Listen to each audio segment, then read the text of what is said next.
Jonas glanced at the clock. There was so much work to be done, always, that he and the giver seldom simply sat and talked the way they just had.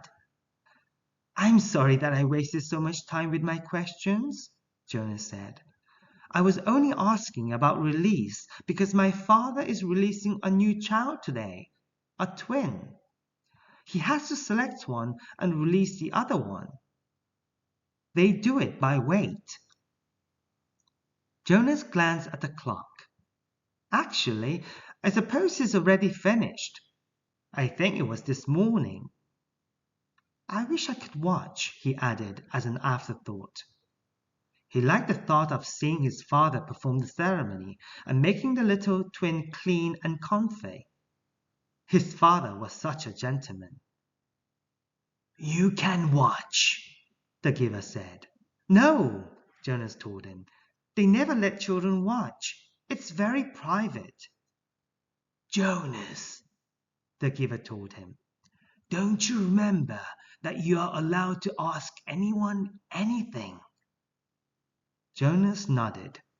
"Yes, but—" "Jonas, when you and I have finished our time together, you'll be the new receiver. You can read the books. You'll have the memories. You have access to everything. It's part of your training. If you want to watch a release, you have simply to ask."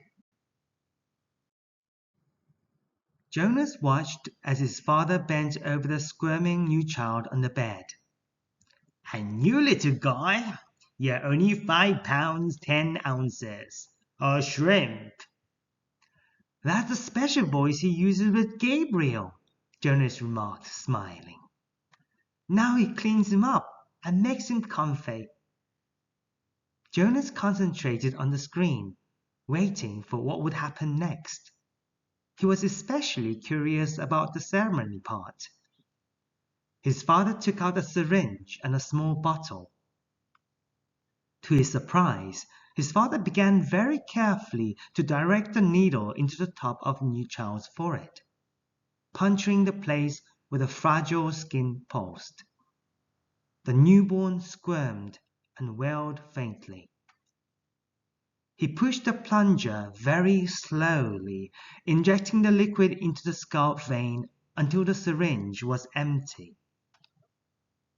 As Jonas continued to watch, the new child, no longer crying, moved his arms and legs in a jerking motion. Then he went limp. His head fell to the side, his eyes half open. Then he was still. With an odd, shocked feeling, Jonas recognized the gestures and posture and expression. Jonas stared at the screen, waiting for something to happen, but nothing did. The little twin lay motionless. His father was putting things away, folding the blanket, closing the cupboard. "He killed it! My father killed it!" Jonas said to himself, stunned at what he was realizing. He continued to stare at the screen numbly.